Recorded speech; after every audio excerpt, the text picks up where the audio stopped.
come to special ed, there are some who come to us in the mainstream. And we, like Kwame just said, we are not prepared, we do not know how to handle it. That's what I'm saying. Educate the teachers. So I'm repeating my point. Educate the teachers first and ongoing. That's all I was saying. I'll be very short. All of us walked in here, we walked up the steps, drove here, but we are just one step away, or maybe from an accident, just an accident away from being disabled. So I'm just saying we are more alike than we are different. So. For my final comment, I still totally agree with what you're saying about teaching people to be better human beings first. And you can teach. I was really happy to hear about the teacher who said that, you know, her students that she teaches, they kind of embrace the children with disabilities. That happens up to a certain age. So I was kind of curious to find out how old those kids were. Because like 2 years ago, my students entered BMAX. They had to compete against children in regular secondary school, quote unquote. I say regular because that's what we say in special ed, because that's how other people say that they're regular and we're special. And we went up against other schools in regular special ed, and we won BMAX. We got best presentation. We cleared the field. Now, there were other students there from other special ed schools, younger children. And when they came to our table, I remember one little boy saying, "Oh, that's them retarded children." Now he goes to a special ed school, but he has been taught by his family, for whatever reason, that my children are quote unquote more special or more retarded than he is. And some of them have some of these same, because I taught at that school one time and I have taught him. Some of them have the same cognitive deficits, some of them are higher functioning than he is. But it comes from at home. And so it comes from training your students and training your children and training the people that you see to be better human beings. That is the only way, and you have to have it inside you to want to be nicer. Because it's just general thing, there's some people who will get on the bus, see a pregnant woman and not get up. And no matter how much you train them about, you know, that's not nice and you should do that, they're still not going to get up. So we will always, as long as they're evil and mean-spirited people in the world, you will always have these challenges. You will always have to work out ways at overcoming them. So I think it comes in training. Teachers in special ed, and I can speak for myself, and I know Ms. Ford can speak for some of her staff, a lot of time, training, we foot the bill for ourselves. Because it's something that we want for our children. It is something that we want to see. It's a new technique you read about in a journal article, and you're like, oh my goodness, this will work so well. And you go to your principal, and sometimes principals, pretty much I've had great principals. I work with Mrs. Strawn, I work with Mrs. Bell, I work with Ms. Ford.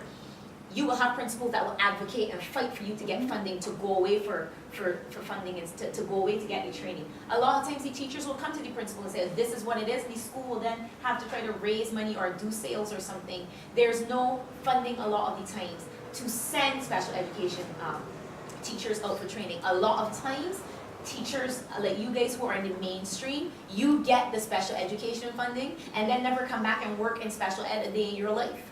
And so that is what sometimes I have experienced that oftentimes happen. So the training that is provided or training that is there, a lot of teachers who pay for it themselves need to not pay for it, and the training that is available for special educators needs to, they need to be sent. The teachers that are currently working with children in special education need to be sent to do it. I think we need money. In special education, we can talk about, we can talk about teaching people, we can talk about bills, and we can talk about, conventions and all that other stuff. In reality, in special education, we need money. A lot of times, I buy glue, pencils, I can speak for my colleagues, dry erase markers, all kinds of stuff we buy a lot of the time. A lot of teachers, you buy those things for yourself. I price this for the children when you want the behavior modification programs. There's no funding for that. You buy it yourself. And so there needs to be money. If some of y'all are have a fundraiser, donate the money to a special education school. We need it. I can tell you for a fact, we need it, from Band-Aids back down.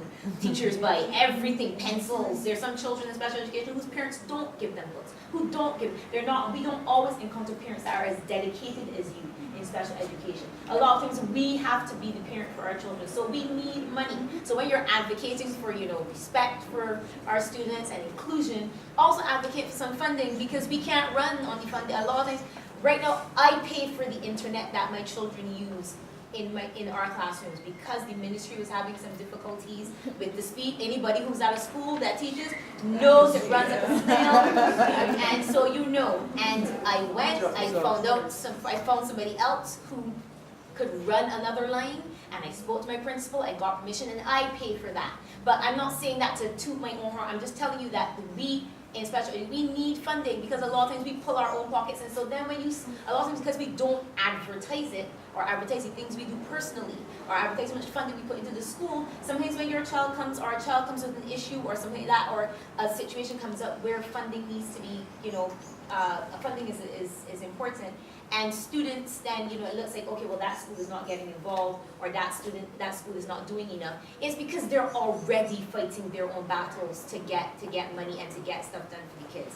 And then I agree with communication. I think that communication is important.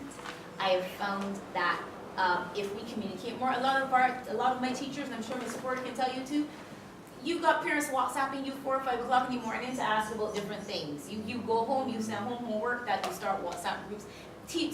Special education teachers, we want your help. We want the parents involved.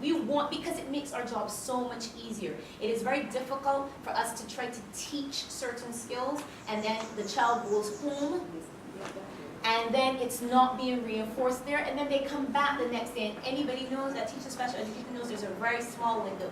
And so a lot of times you teach something for a term, and I can guarantee you all of these 6 classes that I teach, the 70-something children I teach, 60-something of them next term, I will have to do the same thing over again, because despite sending home notes, despite talking to the parents, they will go home and the parents will not do it.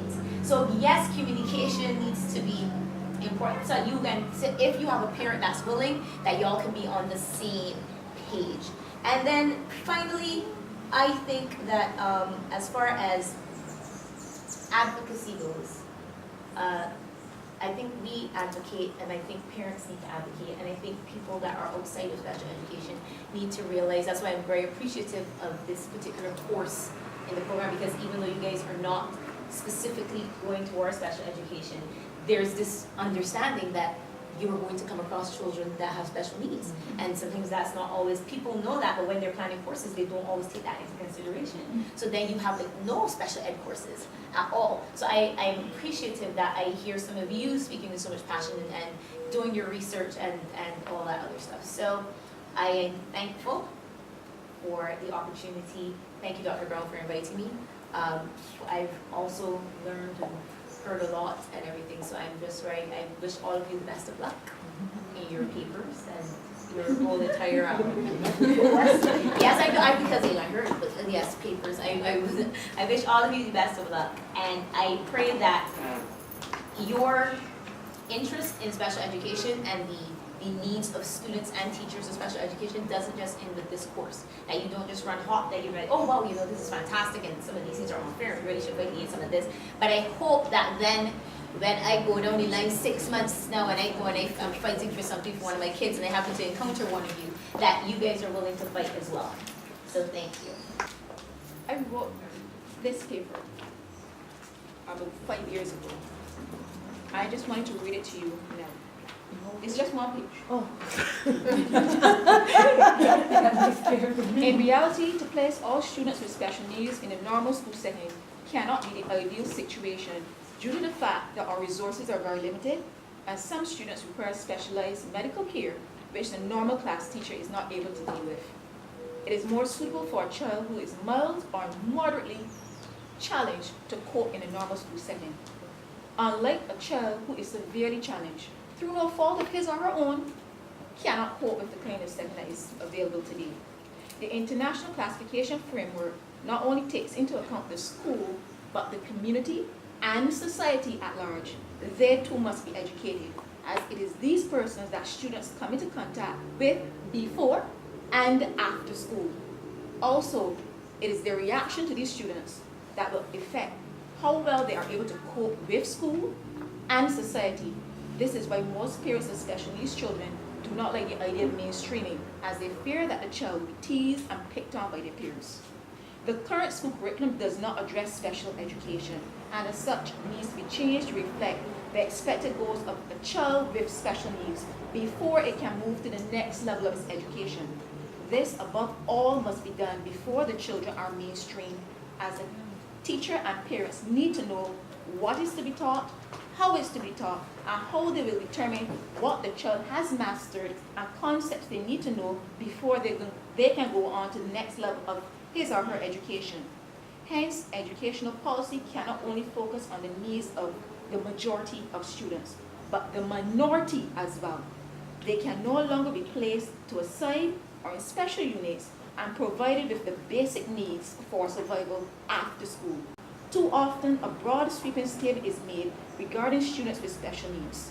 The International Classification Framework has clearly identified areas which need to be improved by government policy if education's mandate by Barbados, quality education for all, is to be truly implemented.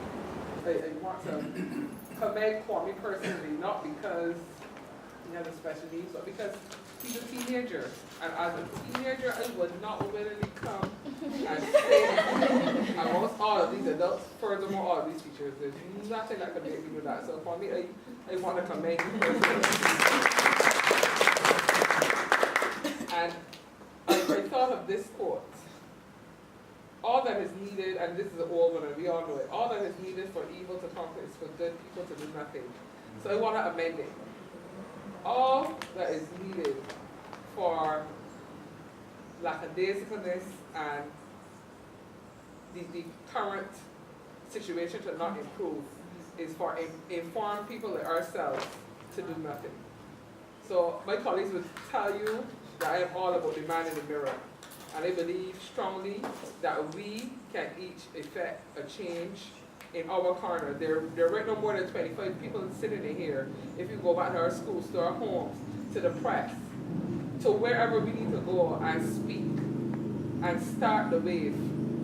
It will die down at some point. But believe me, if someone else takes the mantle and continues, eventually that legislation will come in place. Because let's not forget that those people that are empowered by us and our X. So if they want, and it's a cycle, so if they want that X, then they have to meet our demands. So what we have to decide together is what do we demand of them. And I just wanted to say to you, Kathy, I admire special needs teachers greatly, but I also realize that we all are special needs teachers. Because everything you said was like, yeah, will we spend our own money too? Yeah, will we want money back too? Yeah, will we wipe noses, bandage? I even went and did my own first aid course because of it, because it was I'm tired not being informed. Pay our own courses, so we're not that separated. And I do agree with you, not only that every teacher is not a special needs teacher, every person in the teaching system is not a teacher, right? They're teachers and they're people who teach. So we're not that separate. Education is a team sport. It cannot be done by one stakeholder alone. And from what we've all said here this evening, there is willingness. There is acknowledgement that there's a need. And I'm saying to us, team, let's go. That's my ending. Okay, I'm just going to summarize all of the points that I would have heard at the end. That we need to prepare teachers and children for the inclusive setting. We need from young to teach our children that we are all the same. We need to look for transportation. We need to look for money. We need to look for resources. We need to utilize the personnel that we have around us. And not just utilize them, but utilize them effectively. We need to look at early intervention. We need to communicate across the board, parents, teachers, and children. We need to fix the Education Act and change may to shall, duly noted. And we also need to advocate. Those are just some of the points that I heard coming out for this. I learned a lot this evening, I will tell you. I thought I learned some this week, And it really was a crash course this week, and we learned a lot. But you see this session here? Oh my goodness. For Keisha, no, Keisha said that she thanks me. But Nathan was a special child when he came to me. He was, and I don't mean he had special needs. He was special. There was something about Nathan. He had this energy, this excitement. He was very excited to be at school. And she had a bad experience. And I remember what hurt me with Nathan is a teacher that was supposed to know better was so frustrated at Nathan because she didn't know. She took a branch from a tree outside in the play park and went towards him in a threatening manner. That always stayed with me. So Keisha, I felt your pain. I'm thankful because she shared a lot. I'm thankful to you from the Alpha School. I can't remember your name. Mrs. Jada. Oh yeah, I should have known that, right? But I thought to yes. No, I wanted you to hear a little bit about the gifted student, but given the form, I'm glad that you learned. I'm sure that this you will take away from this and you can inform Miss Savannah. So I am very thankful that you were able to come here today. Mrs. Strong, thank you. I tell you, I think that you should come back in some way and share with us. You are a great resource person to have in the schools. I'm going to get to you, but I just want to share. I think in all our schools, we have children with special needs. And what I was saying, we have to see the child first. We have to see the child first. And we have to recognize as a child, regardless of the disability, they all have talents. They all have strengths that we can tap upon. And I will get back to that because in a document that I read, we had to do a lot of research in this course. And it actually the book, it was called Successful Inclusion Strategies. One that stood out for me was highlight the specific strengths that the child with special needs has. Because they all have strengths. Whatever they are, they have strengths. And you have to create opportunities for the child with special needs to serve as a helper. Don't always let him be the one that is dependent on us. Empower him, let him see that he has his own strength. And also to bear in mind that these children, these very special, wonderful children are our future. They will grow up. They're not going to stay inside the house, not all of them. Because now we have parents like Keisha that is advocating for these children to be a part of our workforce. And we have to pave the way for them. And again, I will also add that everybody in here has special needs. Every one of us in here has special needs. So we are just like these children, these special children. I want to thank Kwame. Kwame sat there very quietly, and as Kwame gave his little tidbit, I was like, so first, the children, Kwame came into the school and children were all excited at seeing Kwame, and then Kwame became so much a part of the fabric that they ignored Kwame. So we have to, some of us, get on the phone and call the principal and let them know that we have to get Kwame back included in the fabric of the school, let Kwame be important again, and the children recognize that Kwame is an individual with rights. I cannot remember your name. St. Lawrence. St. Lawrence? Yeah. Wow. Mouthful. And she gave us a mouthful. And it was all very interesting, very informative, and we all learned a lot. My friend over here, Mrs. Springer, thank you for coming. I'm sure that we all will take away from this session. I think in this one session we learned almost as much as we learned in the whole week. And I want to thank everyone, including the students. I know that you are like me. These stories were so moving, this information was so touching that we will take away. I want to thank the cameraman, and I hope that we all get a copy of this session. Oh, right, yeah, right. I want to thank this actually. Your input was vital. And the other visitors that we invited that didn't speak, I'm sure that if they had sat into this forum, we would have gone on until after 5. So thank you for coming. Thank all of you. It was a wonderful session, and we have to do this. In our chat last night, I told them we have to get some sessions on, some free sessions, because we need money so we can't afford. And we will invite you in, and we will have some more sessions like this. It will not end at the end of this course. Thank you very much.